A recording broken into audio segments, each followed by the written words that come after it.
Good morning from Alanya. No, not Alanya, from Bodrum, sorry. We're right now on the way back to the car because I had to park the car outside since the hostel is like in this small little alleyway. Anyways, it's still still really quiet out because it's just like a couple minutes past 8 in the morning. I'm this early today because we have to catch the ferry to Kos at 10 and we need to be there at least 9.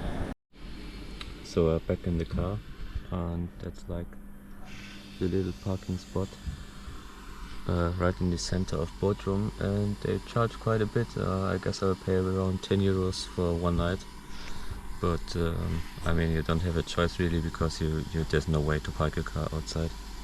Or like in the city center somewhere on the streets, because it's just way too narrow and way too full because of all these tourists. So I'm quite glad to be going today already.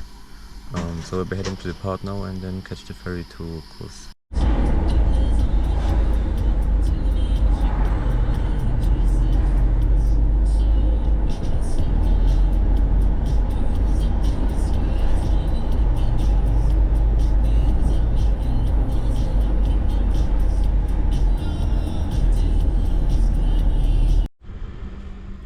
So we've just checked in. We got the tickets, one for me and one for the car from Bodrum to Kos.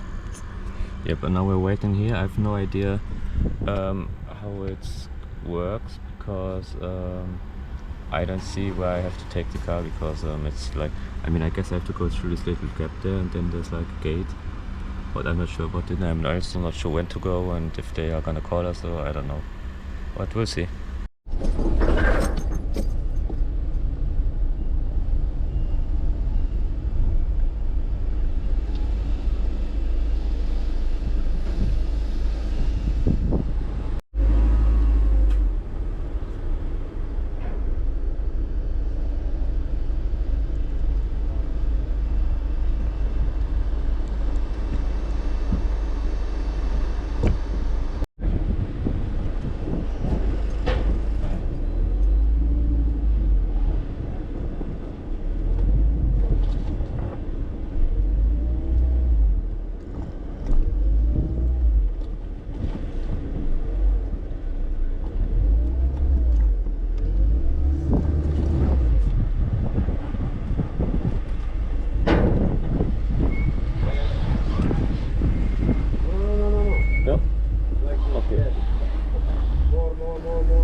Good?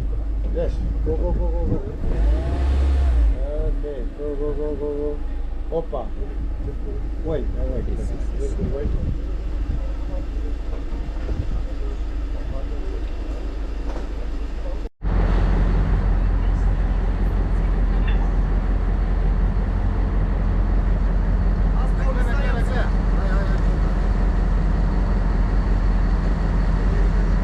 Bırakamazsın şimdi kızım.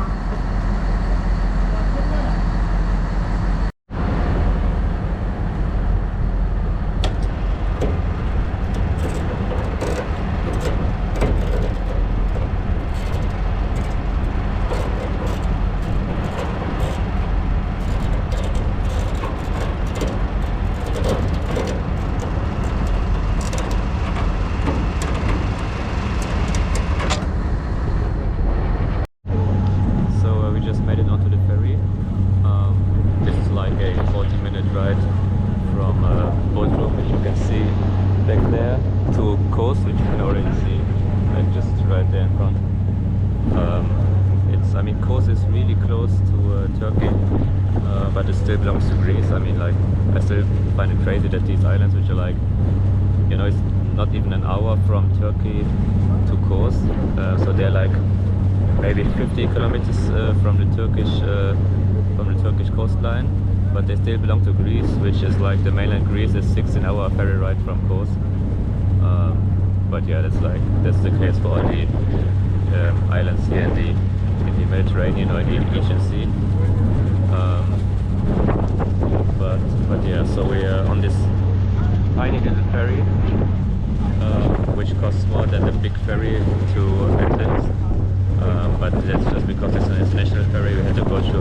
customs and they had to check the car and all that stuff, and they also have to be paid, so that's why it's so expensive compared to the ferry from coast to Athens.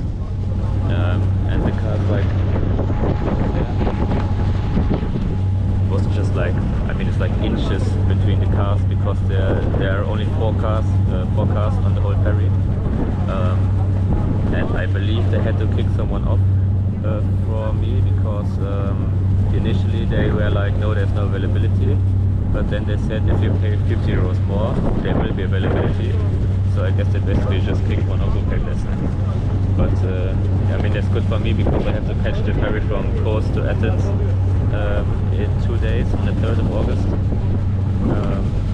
So I'm on the safe side now. If I arrive in Kos today, I have like enough time before heading over to Athens.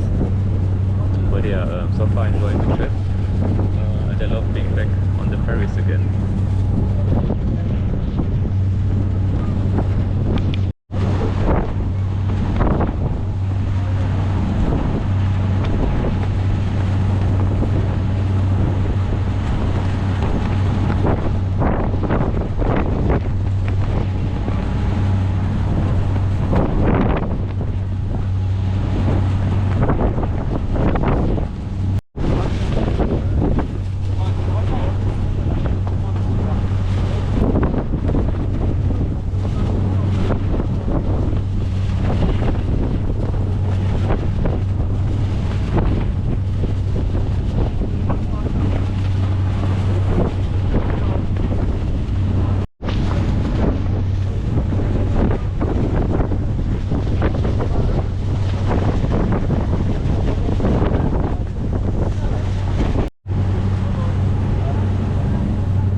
Just now in the city of Kos, because it's quite a big island. There's just like not one main city. There's like Kos, which is the you can call it somehow the capital of the island, and there's also some other smaller towns and villages.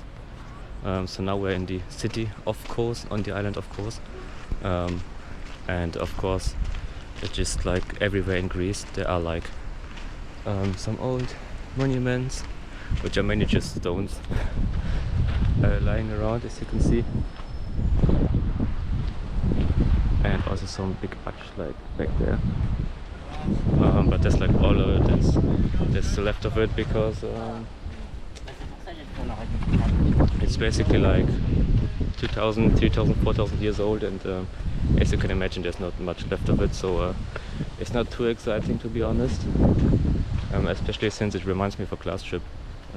Earlier this year we went to Greece as well, not on the islands but just the mainland and the Peloponnese, and where we'll be going in a few days as well. And we also had a look at a few like kind of these sites of old like historical cultural interesting sites according to the teachers, but we were all getting sick of seeing stones in different shapes and forms, so now we're doing it again, even more heat.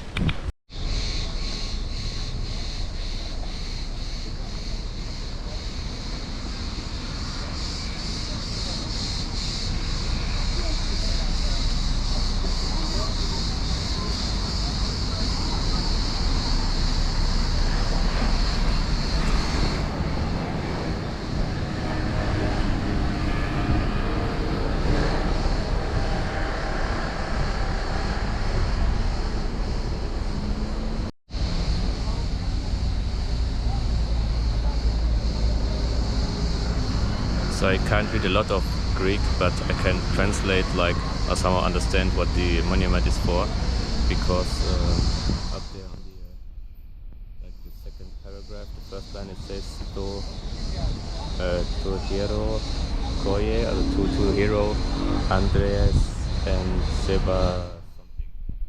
Apparently it's to some kind of hero. I don't think it's from the mythology, but yeah. I mean, my Greek is not good enough to read it, and especially not to translate it, but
Hippocrates was a very important doctor, and he was like the father of medicine and health, and there's like this legend that he taught his pupils beneath the tree you can see like up there, and that's why there's like the statue of Hippocrates, and he lived here on Kos, and he basically is like, he dominated modern medicine and health, and we wouldn't be like, we wouldn't have all this medicine today if it wasn't for him.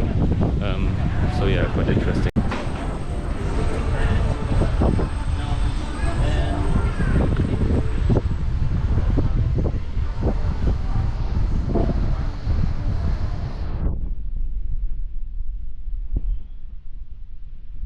And now inside of another ancient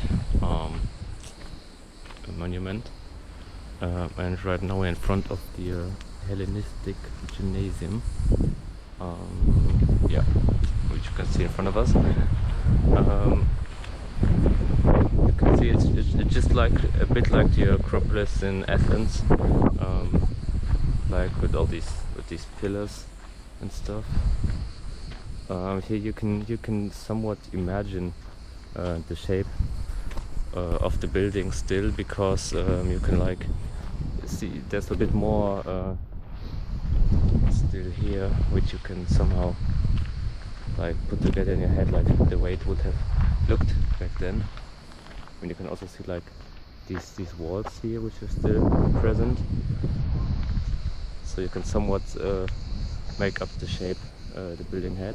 And right there you can see old, was like a bathing house, so where they went to take bath, and like I guess it was somewhat like a hot spring. And you can actually just go up there for once. And I actually bought a new pair of sunglasses because I've lost my other ones in Alanya in some huge wave which almost drowned me.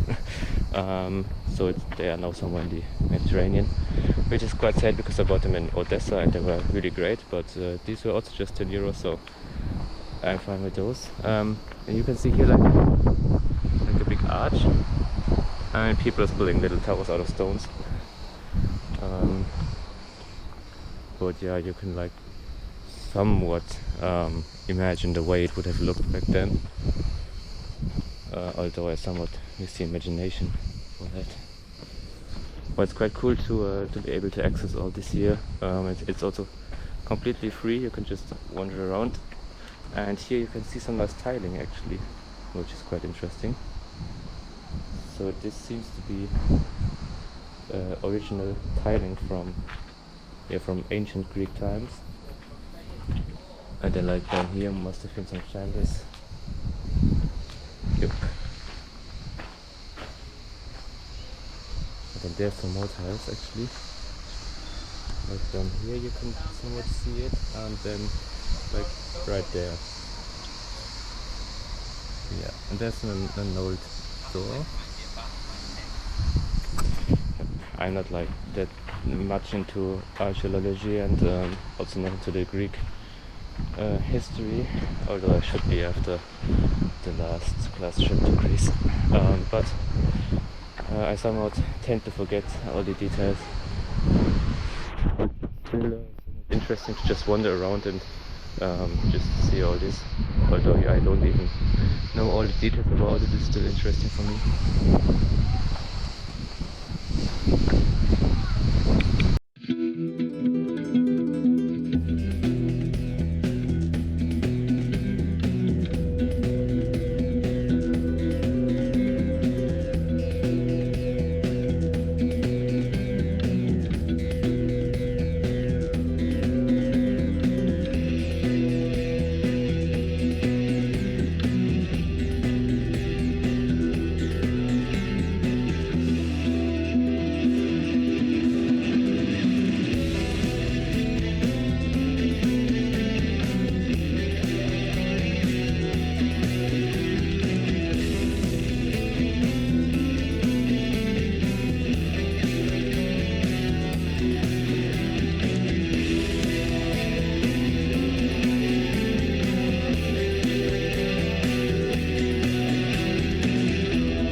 Side of the island. The beach is called Paradise Beach, and as you saw, the road there is it's just incredibly bad, and it's also sad that you need a 4x4 to cross down to this beach, but we managed to come here in our little Mercedes anyways. But I mean, it's like amazing.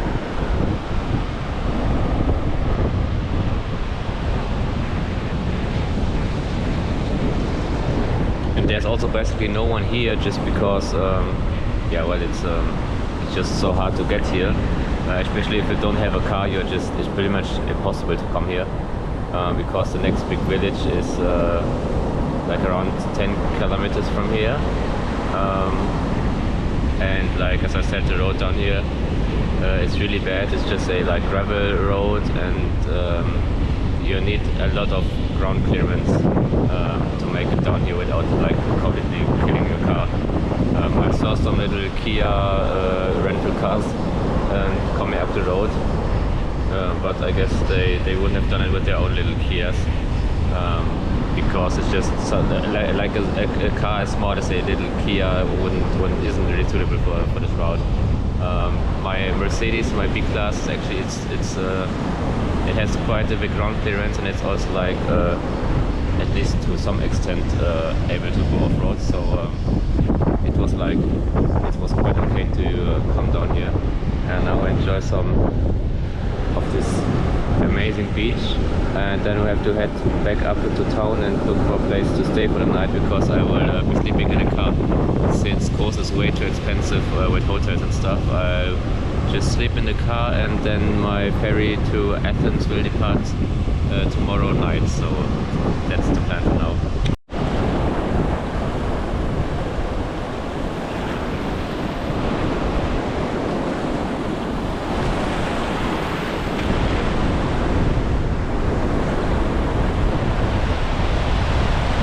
I found a camping spot, as you can see, like that. I just decided to stay at the Paradise Beach thing. Just look at it.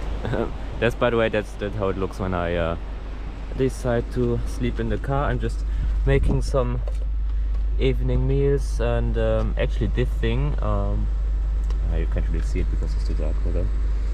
Gotta get out my flashlight. So this thing, it's a kettle, but for the car. You can see I just can plug it into the 12-volt outlet in the car, and it boils my water, which is actually really great, because I can do like prepared food things, you know. I don't know like what you call these things, but you really just have to add like hot water, and then you have a nice little evening meal. I mean, it's not a full meal, but it's at least something to eat before going to bed. And honestly, I have to say, that's the most scenic car camping spot I've ever been to.